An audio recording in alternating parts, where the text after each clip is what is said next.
దేవుడు అద్భుతాలు చేసినా మనిషి ఎందుకు మళ్ళీ మళ్ళీ ఫిర్యాదు చేస్తాడు? మోషే చేసిన ఒక చిన్న తప్పు ఎందుకు వాగ్దాన దేశాన్ని కోల్పోయేలా చేసింది? అరణ్యంలో వచ్చిన అగ్ని సర్పాలు యేసుక్రీస్తుతో ఎలా సంబంధం కలిగి ఉన్నాయి? ఈరోజు సంఖ్యాకాండం 20-21 అధ్యాయాలలో ఇశ్రాయేలీయుల అరణ్య ప్రయాణంలో జరిగిన అత్యంత భావోద్వేగమైన హెచ్చరికతో కూడిన సంఘటనను తెలుసుకుందాం. టాపిక్లోకి వెళ్ళే ముందు చిన్న ప్రార్థన. ప్రియమైన పరలోకపు తండ్రి, ఈరోజు నీ వాక్యాన్ని ధ్యానించడానికి మాకు ఇచ్చిన ఈ సమయానికి నీకు స్తోత్రం. ప్రభువా, సంఖ్యాకాండం 20-21 అధ్యాయాల ద్వారా నీవు మాకు చెప్పదలిచిన ఆత్మీయ సత్యాలను అర్థం చేసుకునే జ్ఞానాన్ని దయచేయము. మా హృదయాలను సిద్ధపరచుము.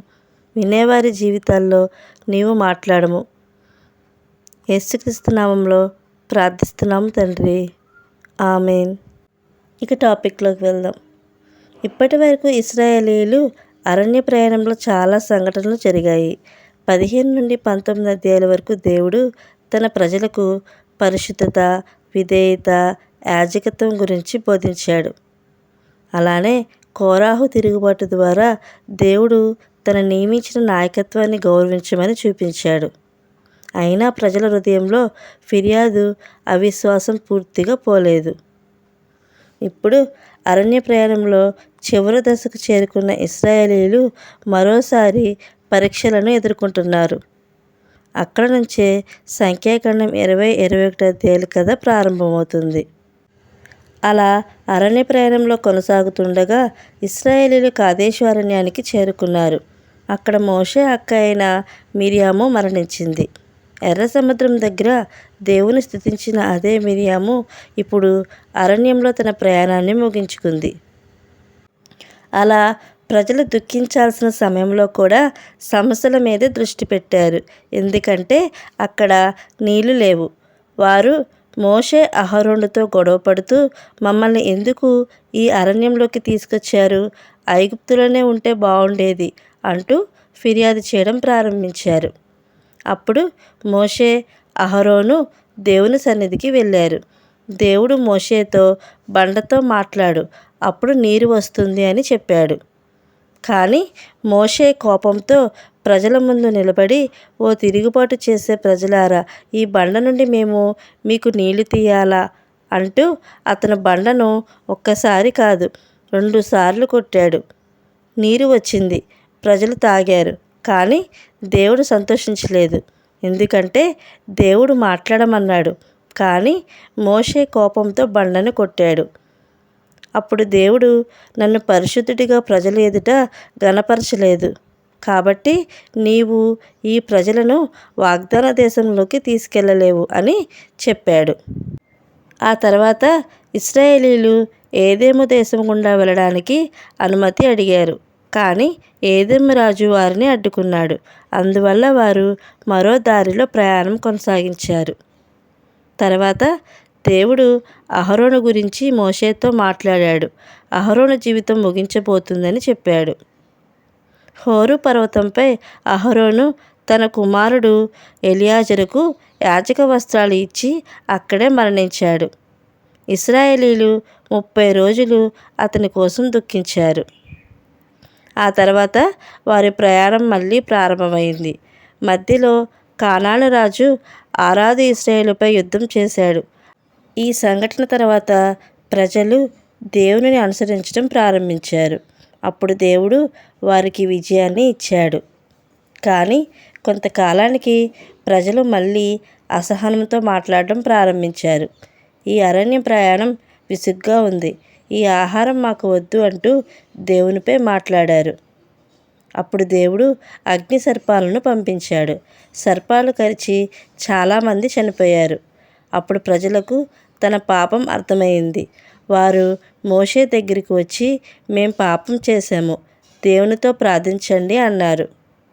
అప్పుడు దేవుడు మోషేతో, ఒక ఇత్తడి సర్పం చేసి పైకి ఎత్తి నిలబెట్టు, దాన్ని చూసిన వాడు బ్రతుకుతాడు అని చెప్పాడు. మోషే అలాగే చేశాడు. కానీ అది ఆ ఇత్తడి సర్పంలో ఉన్న శక్తి కాదు, దేవుడు చెప్పిన మాటను నమ్మిన విశ్వాసం. వారిని కరిచిన అదే సర్పరూపాన్ని చూసినప్పుడు తమ పాపం గుర్తొచ్చింది. అలాగే దేవుడే మమ్మల్ని రక్షించగలడు అని నమ్మి చూసిన వారు బ్రతికారు. సర్పం కరిచిన వారు విశ్వాసంతో ఆ ఇతర సర్పాన్ని చూశారు. వారు బ్రతికారు. ఇది యేసుక్రీస్తుకు ఒక గొప్ప సూచన. ఎలా అయితే సర్పాన్ని చూసిన వారు రక్షించబడ్డారో అలాగే శిలువపై ఎత్తబడిన యేసుక్రీస్తును విశ్వాసంతో చూసేవారు రక్షణ పొందుతారు. ఆ తర్వాత ఇశ్రాయేలీయులు ముందుకు సాగారు. దేవుడు వారికి నీళ్లు ఇచ్చాడు. వారు పాటలు పాడుతూ ప్రయాణం కొనసాగించారు. తర్వాత అమోరీ రాజు సీహోను, బాషాను రాజు ఓగు ఇశ్రాయేలులపై యుద్ధానికి వచ్చారు. కానీ ఈసారి ప్రజలు భయపడలేదు. దేవుడు తమతో ఉన్నాడని నమ్మారు. దేవుడు వారికి గొప్ప విజయాలను ఇచ్చాడు. అలా అరణ్యంలో ఎన్నో పరీక్షలు, ఫిర్యాదులు, శిక్షలు, కృప, అద్భుతాల మధ్య దేవుడు తన ప్రజలను వాగ్దాన దేశానికి దగ్గరగా తీసుకొస్తూనే ఉన్నాడు. చివరిగా సంఖ్యాకాండం 20-21 అధ్యాయాలు మనకు ఒక గొప్ప సత్యాన్ని నేర్పిస్తున్నాయి. మనిషి బలహీనపడతాడు, ఫిర్యాదు చేస్తాడు, తప్పులు చేస్తాడు. కానీ దేవుడు ఇంకా తన ప్రజలను నడిపిస్తూనే ఉంటాడు. మోషే కోపంలో తప్పు చేశాడు. ప్రజలు తిరుగుబాటు చేశారు. అయినా దేవుడు తన ప్రణాళికను కొనసాగించాడు. ఈరోజు కూడా మన జీవితంలో సమస్యలు, మూసుకుపోయిన తలుపులు, శిక్షలు, పరీక్షలు ఉండవచ్చు. కానీ దేవుడు మనలను విడిచిపెట్టడు. శిలువపై చూసే ప్రతి ఒక్కరికి రక్షణ ఉంది.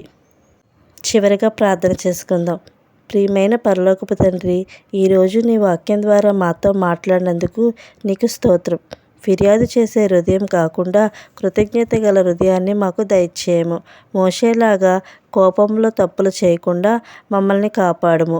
సర్పాన్ని చూసి రక్షించబడిన ప్రజలలాగా మేము కూడా యేసుక్రీస్తు వైపు చూడగల విశ్వాసాన్ని దయచేయము. ఈ జీవిత ప్రయాణంలో నీవే మాకు దారి చూపించుము. వినేవారందరినీ ఆశీర్వదించుము. యేసుక్రీస్తు నామంలో ప్రార్థిస్తున్నాం తండ్రి. ఆమెన్. సో ఇది ఫ్రెండ్స్, మీకు ఎలా అనిపించింది? మీకు కనుక ఆత్మీయంగా అనిపించినట్లయితే మీరు ఇచ్చే లైక్, కామెంట్, షేర్ ద్వారా నన్ను ఎంతో సపోర్ట్ చేస్తూ అవుతారు. Thank you friends. మరొక టాపిక్తో కలుసుకుందాం.